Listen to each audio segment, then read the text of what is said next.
Bonsoir à tous. Le coronavirus est en train de bousculer les équilibres mondiaux. Il a bouleversé nos habitudes. La Côte d'Ivoire n'est pas en marge et chacun y va de son initiative pour ne pas désarticuler notre économie. Le port autonome d'Abidjan et les douanes ivoiriennes sont dans cet élan. Comment les choses se passent-elles depuis l'intrusion du Covid-19? Quelles dispositions nouvelles pour maintenir l'import-export?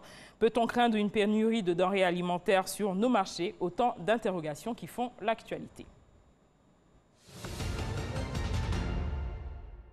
Face à l'ampleur du Covid-19, les autorités de certains ministères impliqués dans les mouvements autour du port autonome d'Abidjan ont effectué le déplacement pour non seulement encourager les acteurs, mais également faire l'état des lieux. Commentaire Delphine Blanc.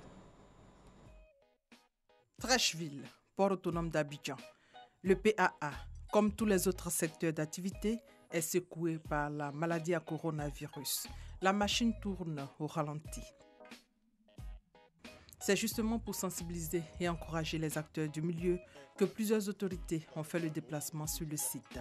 Le ministre des Ressources animales et halieutiques, Moussa Dosso, a visité 2 entreprises de production, de transformation et de distribution de produits halieutiques avant de s'assurer de la disponibilité des stocks de poissons pour l'approvisionnement des marchés. Dans le même élan, le ministre des Transports a aussi effectué le déplacement sur le site. Son message est clair. C'est une situation dans laquelle tout le monde souffre. Mais là, on travaille pour qu'on puisse atténuer les souffrances des uns et des autres. On n'est pas très inquiet parce que tout est aligné par rapport aux prévisions que nos experts nous avaient présentées en fonction de ce que nous avions choisi comme méthode pour lutter contre la maladie. Et les résultats sont quasiment conformes à ce que nous avons prévu et nous sommes en train donc de travailler sur cela.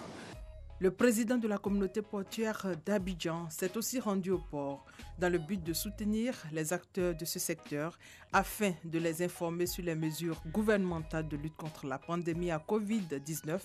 Au niveau des douanes ivoiriennes pour la période de crise liée au Covid-19, des mesures de facilitation, des formalités douanières et de soutien aux entreprises ont été arrêtées. Campagne de sensibilisation et des dons sur place avec toutes ces interrogations.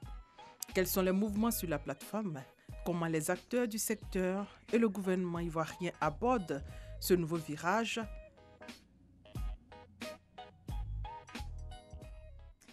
Pour répondre à ces préoccupations, nous recevons M. Yacouba Sié, directeur général du port autonome d'Abidjan. Bonsoir. Bonsoir. Le général Dapir Alphonse, directeur général des douanes ivoiriennes. Bonsoir. Bonsoir, madame. Messieurs, nous avons décidé de faire avec vous le tour de la question, de quelques questions. Monsieur Yacouba Sié, à quel rythme tourne le port autonome aujourd'hui? Merci, madame. Le port d'Abidjan est à l'image du fonctionnement de l'économie ivoirienne.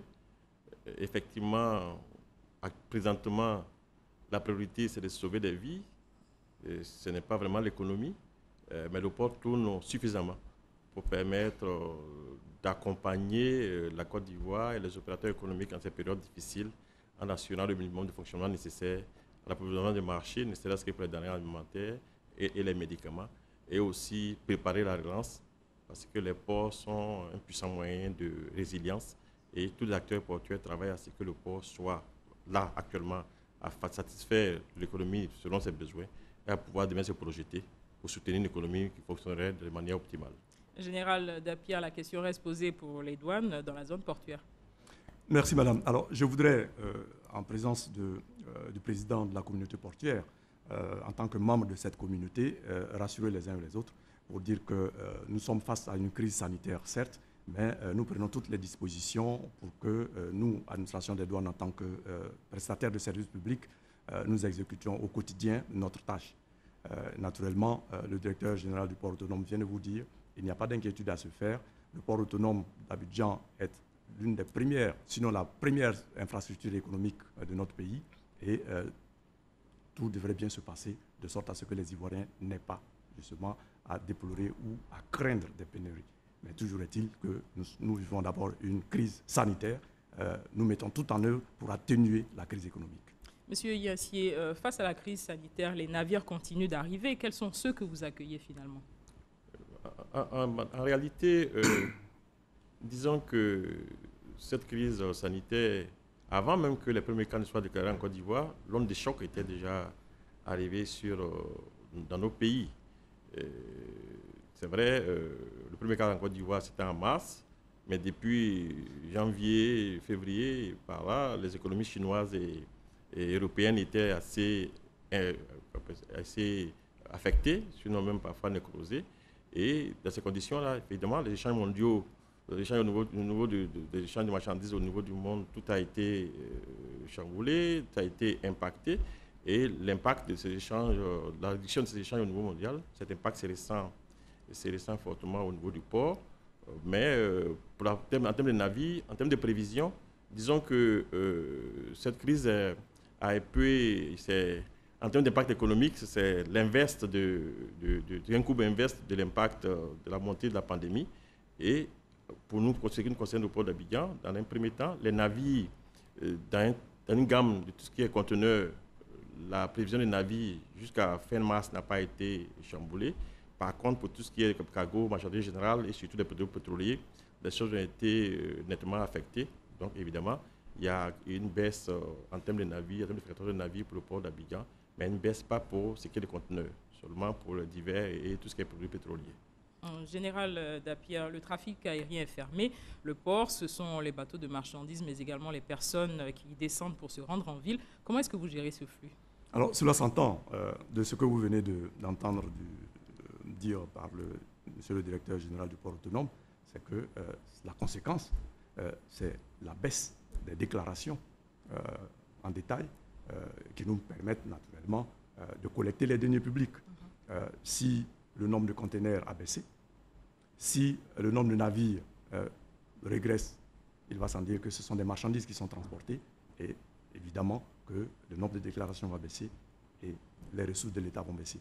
Mais vous faites le lien avec l'aéroport. Oui, effectivement, la mer est ou du moins le port autonome est une frontière, c'est la frontière maritime, mais nous, administration des douanes, nous sommes aussi concernés par la frontière aérienne. Et effectivement, ce que nous sommes en train de constater au niveau du port autonome, c'est ce qui se constate également au niveau de l'aéroport en termes de trafic, en termes de cargo, de marchandises qui viennent. Mais les personnes qui viennent quand elles descendent, comment est-ce que vous gérez ce flux-là?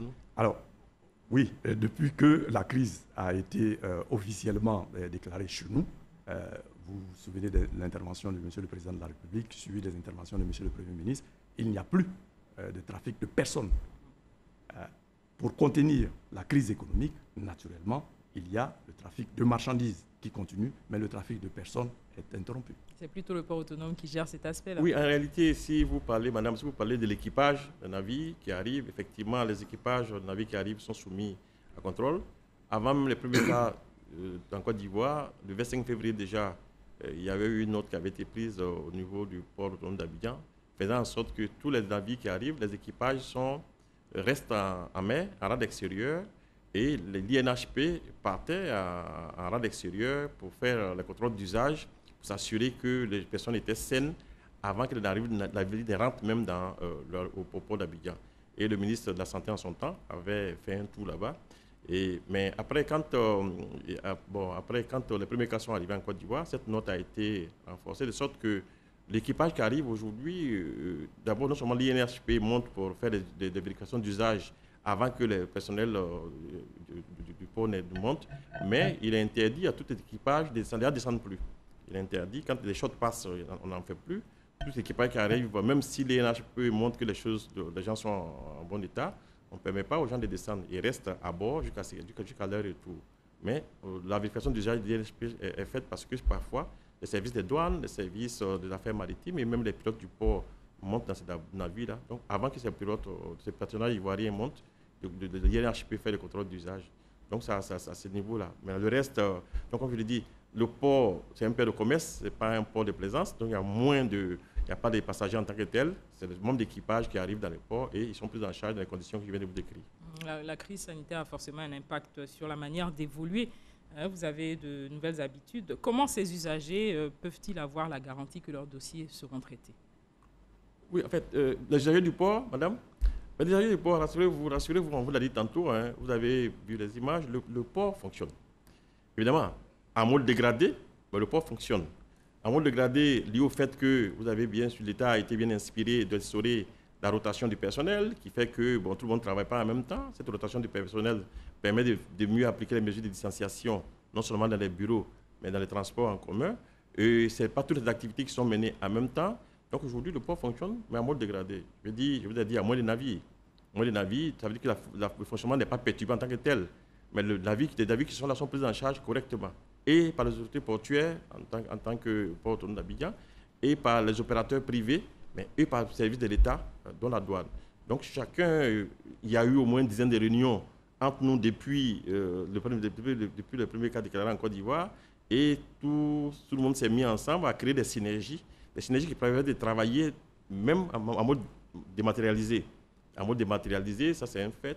Ensuite, nous avons fait en sorte qu'avec l'appui des services de l'État, notamment la police et la gendarmerie, pour nous aider à gérer la période de couvre-feu. Évidemment, aujourd'hui, nous avons un problème particulier. Le pont Fauboigny est en travaux. Vous voyez un peu les embouteillages qui y sont. Donc, travailler dans la journée, ce n'est pas toujours facile. Les coups-feux font qu'il n'y a pas trop d'activité. Les services de l'État, la police et la gendarmerie nous accompagnent de sorte à faire en sorte que, c'est vrai, ce n'est pas un fonctionnement normal, mais que les choses ne soient pas vraiment nécrosées du fait des coups-feu et qui pouvant conduire même à ce que le port soit carrément saturé. Ce ne serait pas bon pour la reprise. Aujourd'hui, les choses vont bien. Je voudrais remercier à travers votre média tous ceux qui nous accompagnent dans cette tâche-là. Général, du côté de la douane. Alors, il en va de même. Il en va de même parce que, je le dis et je le répète encore, la crise est d'abord sanitaire. Il faut faire en sorte que cette crise sanitaire n'ait pas d'impact trop important sur l'économie. Alors, nous avons pris des dispositions. Nous avons pris des dispositions pour répondre, n'est-ce pas, aux sollicitations du secteur privé en particulier. Vous venez de l'entendre. Nous avons eu de nombreuses réunions avec les partenaires du secteur privé pour assurer ces derniers-là, pour les rassurer et leur dire que nous serons là pour assurer le service public. Mais en même temps, il faut prendre des dispositions pour que les agents des douanes qui assurent le service public soient à l'abri de la menace de la maladie. Alors nous nous sommes organisés, les horaires ont été réaménagés, la double rotation a été instituée et c'est ainsi que nous travaillons pour rendre le service public qui nous est confié. On peut toujours parler de célérité des opérations douanières. On peut parler de célérité. Et quel est le délai aujourd'hui? Alors les délais ont été considérablement ramenés à des proportions tout à fait acceptables. Pour ce qui est de la présentation des dossiers, par exemple dans un service qui est la DARV, la direction de l'analyse du risque, du renseignement et de la valeur, là où les dossiers étaient traités à 5 jours, aujourd'hui nous les traitons à 48 heures. Nous les traitons à 48 heures simplement parce que nous avons réexaminé les liasses de dossiers, les pièces qu'il faut présenter pour que le dossier soit traité. Évidemment, nous acceptons des transmissions électroniques, n'est-ce pas, des différents documents exigibles pour les vérifications et autant de dispositions pratiques qui font que nous sommes toujours présents et nous répondons toujours favorablement aux demandes de nos partenaires. Mais nous disons toujours que nous n'avons pas la prétention de dire que tout est parfait. Nous sommes toujours ouverts, nous restons toujours à l'écoute. La situation que nous connaissons est une situation exceptionnelle. Pour cela, chaque fois qu'il y aura des situations particulières, eh bien, nous sommes toujours à l'écoute pour nous améliorer parce qu'il faut absolument s'améliorer pour maintenir à flot l'économie de notre pays. De façon concrète, quelqu'un qui doit dédouaner un véhicule au bout de X jours, il n'arrive pas à le faire compte tenu de la situation. Y a-t-il des sanctions? Quel cas de figure? Non. Alors, je voudrais vous rassurer, madame, et rassurer tous les téléspectateurs que pour ce qui est de cette période, il n'y aura pas de sanctions. On ne peut pas sanctionner quelqu'un parce que simplement une situation particulière s'est présentée. Voilà, situation particulière, mesure exceptionnelle. OK. Alors, ce qui va se faire, ce qui se fait actuellement, c'est que nous examinons les dossiers au cas par cas. Si nous constatons que le retard est dû à la situation du moment, eh bien, je vous rassure, madame, il n'y aura pas de sanctions pour cela. Les sanctions en douane sont des sanctions en termes d'amende. Non, on s'est bien compris, il n'y aura pas d'amende à ce niveau, madame. Le port, ce sont également les produits à l'exportation. Monsieur Yassier, nous sommes en pleine campagne de commercialisation de l'anacarde notamment. Comment se fait la gestion des stocks? Justement, tout à l'heure, je parlais de l'appui des services de l'État, la douane, les douanes, d'accord, mais aussi la gendarmerie et la police, parce que en temps normal, les importations sortaient du port dans la journée et les exportations étaient envoyées au port la nuit pour être embarquées ensuite dans la journée sur les bateaux, en temps normal. Déjà, vous avez vu la configuration du port, on a une congestion courante sur les voiles de D7 et ces congestions ont été augmentées par les travaux sur le pont Fauboigny qui font que dans la journée, vous passez toute la journée à avoir des embouteillages. Ce qui a conduit, ça nous a conduit à prendre la tâche par le biais du ministère des Transports avec le ministère de la Sécurité et qui ont réagi favorablement. Aujourd'hui, depuis la fin de la semaine passée, on a organisé pour que la nuit, par convoi escorté par les services de l'État, que certaines opérations puissent se faire, notamment l'envoyer dans la zone portuaire de tout ce qui est en dehors de la zone portuaire proprement dite. Vous avez des grands entrepôts à Yopougon, ailleurs au PK24, etc., où les marchandises qui arrivent, dans le cadre des produits qui arrivent de l'intérieur sont stockés, mis en conteneurs, mais aussi il faudrait que ces conteneurs puissent arriver au port pour être embarqués. Et là, ces décisions sont prises aujourd'hui. On a travaillé avec le GPEX, le groupement des exportateurs, justement, avec la communauté portuaire, tous les opérateurs. Il y a eu même une réunion dimanche, madame, pour vous dire, c'est là qu'on est toujours en train de travailler. Dimanche, il y a eu une réunion justement pour faciliter ces choses-là, pour que, bon, avec l'aide des services de l'État, ces conteneurs qui sont prêts à embarquer puissent venir au port dans la nuit. Madame, on l'a dit tantôt, hein, c'est une crise sanitaire, la priorité, c'est la vie humaine. Mais en même temps, avec incidence. C'est la vie humaine. Et en même temps, mais il faut travailler à ce que les incidences de la crise sanitaire sur l'économie ne conduisent pas vraiment à une crise sociale trop forte.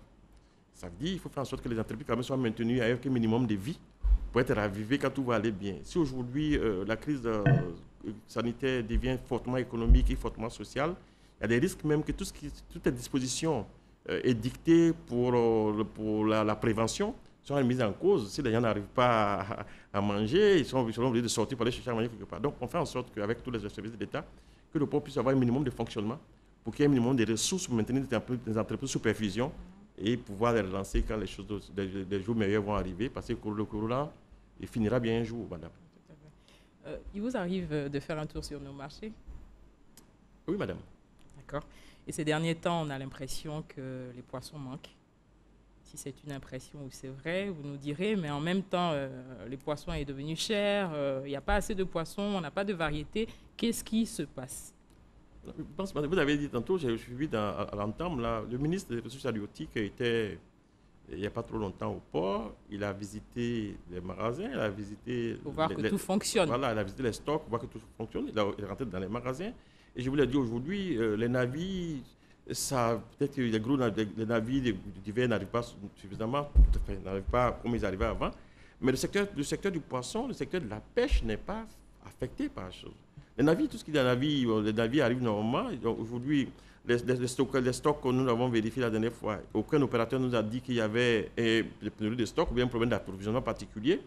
C'est pour ça, justement, c'est l'occasion d'attirer l'attention des uns et des autres parce qu'il ne faut pas que cette histoire de coronavirus soit une autre trouble dans laquelle chacun pèse le poisson de son espèce, l'espèce qu'il voudrait. Parce que, bon, on profite de cette situation-là, de la misère des uns et des autres pour se faire de l'argent, pour surenchérir les coûts, pour créer de la pénurie. Il va falloir que les services de l'État soient vigilants à la matière. Mais proprement dit, en termes de fonctionnement, le port n'a pas de problème particulier. On n'a rien à se reprocher. Pas qu'on n'ait pas des choses à se reprocher. Je veux dire, les ports ne passent pas commande. Oui. En réalité, le port traite la marchandise qui arrive. Les donneurs d'ordre, c'est les opérateurs. Voilà, un opérateur qui commande, ça passe par le port. Le port ne commande pas. Aujourd'hui, à ce que je sache, aujourd'hui, il n'y a pas de problème de fonctionnement du port qui puisse impacter l'approvisionnement du marché en matière. D'accord. Par rapport aux nouvelles dispositions, comment est-ce que vous arrivez à contrôler les risques de propagation sur les produits? D'abord, dit que conformément aux dispositions sanitaires édictées par l'État, aux mesures édictées par l'État, la communauté portuaire dans son ensemble, on a fait des réunions. Et nous, aujourd'hui, il y a des notes de service qui vous disent, par exemple, que pour entrer au port aujourd'hui, il faut que vous ayez un masque. Et les entreprises qui travaillent au port, les clients qui viennent pour être servis, il faut que ces clients aient un masque.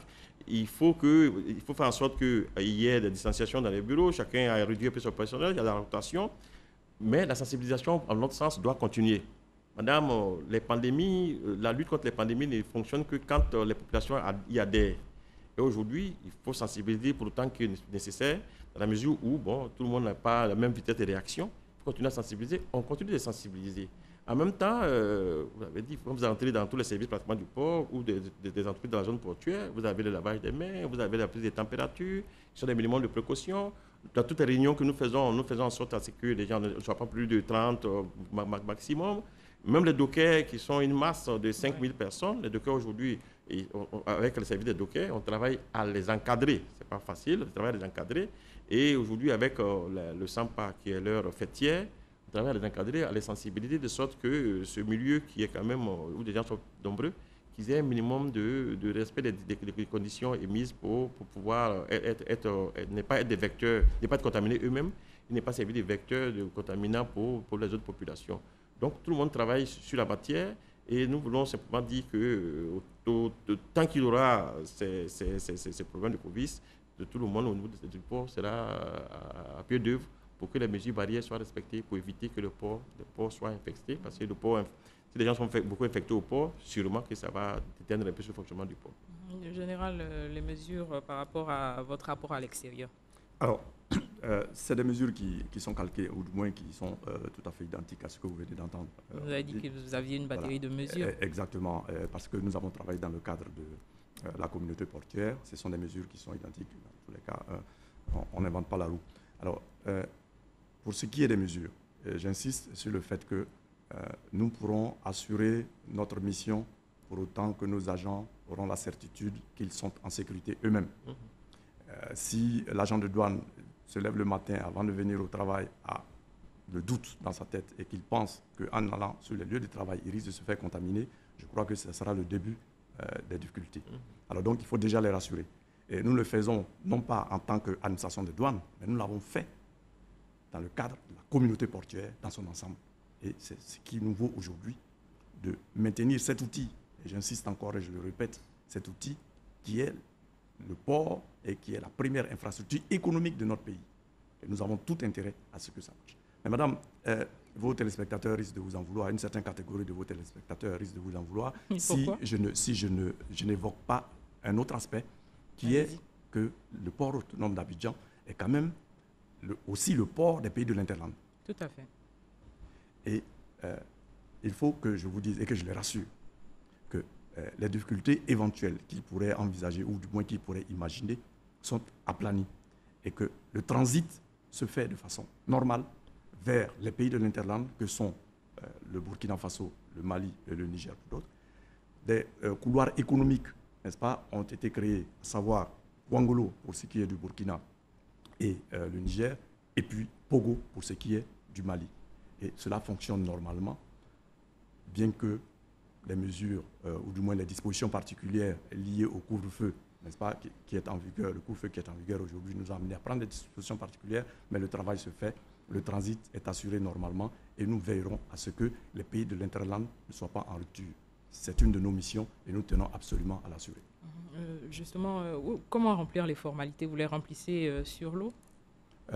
Les formalités du transit, non, c'est dans le bureau de douane. Ils en ont l'habitude, ils savent comment ça se passe. Les procédures ont été effectivement simplifiées. Les formalités sont celles qui sont accomplies de tout temps. Le port autonome, ce sont 55 000 emplois directs depuis 2018. Le chiffre actualisé, il est lequel? Madame, je ne saurais vous donner un chiffre exact, mais juste pour assurer que avant 2011, il y a des entreprises qui avaient fermé, il y a des entreprises qui travaillaient, qui ne fonctionnaient pas bien, qui se sont ouvertes, il y en a créé de nouvelles zones industrielles, de nouveaux opérateurs se sont installés, donc sûrement que ce nombre est dépassé.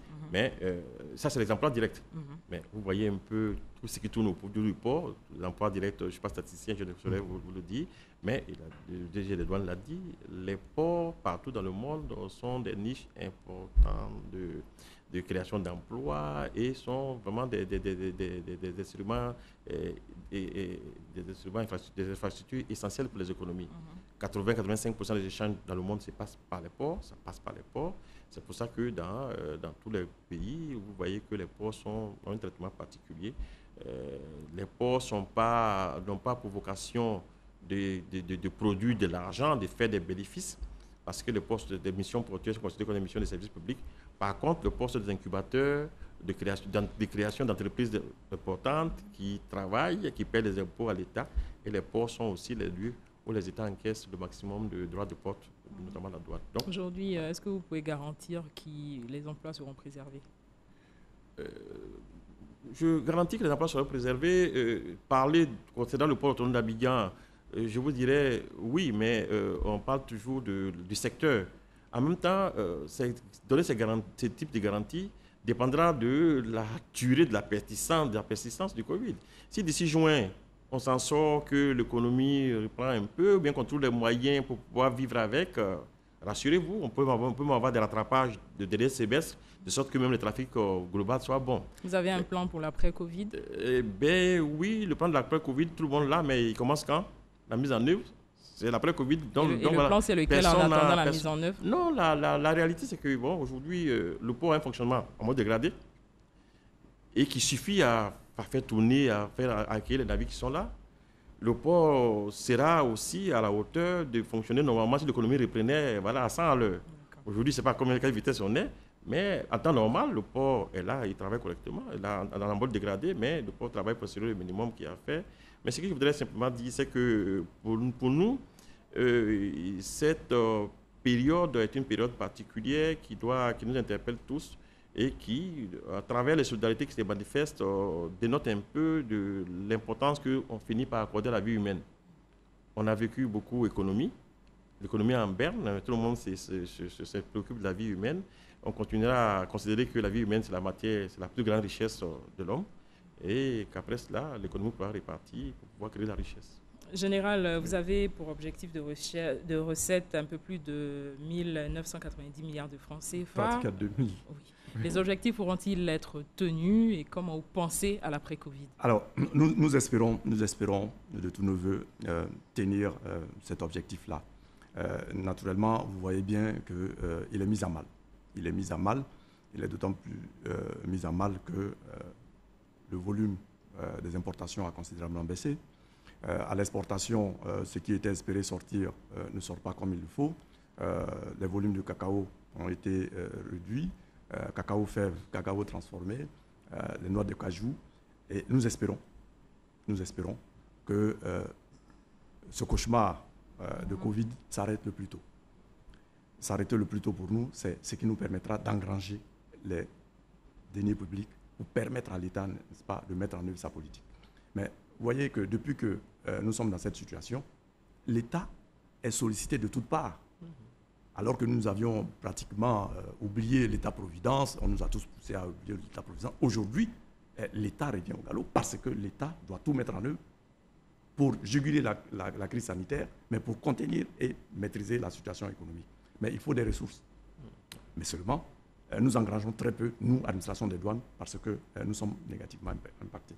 Alors, que faire au sortir de la crise? D'abord, souhaitons que nous sortons le plus tôt. Plus tôt sortirons-nous, mieux ça sera pour tout le monde. Mais en sortant de la crise, justement, il faut, avec le secteur économique, avec les partenaires du secteur privé, que ensemble, nous nous accordions, n'est-ce pas, à remettre, ou du moins à payer à l'État ce qu'on reste du devoir. Madame, nous savons tous, que depuis que les messages ont été passés, mais nous recevons régulièrement des sollicitations des entreprises, des partenaires du secteur privé qui nous demandent de rééchelonner ce qui reste de devoir à l'État. Mais ça a été promis, donc ça se fera dans les délais. Mais encore faut-il qu'après, on puisse les recouvrer. Et nous mettrons tout en œuvre pour les recouvrer afin que l'État puisse honorer ses engagements. Les douanes ivoiriennes et le port autonome d'Abidjan mettent un point d'honneur à assurer leurs fonctions régaliennes en soutenant notre économie malgré la crise sanitaire du coronavirus. Nous recevions pour parler de l'impact du Covid-19 sur le commerce par voie maritime le général Dapierre Alphonse, directeur général des douanes ivoiriennes, et M. Ian Yakoubassié, directeur général du port autonome d'Abidjan. Merci pour votre participation, messieurs. Merci, madame. Merci de nous avoir suivis. Bonne suite de programme sur RTI 1.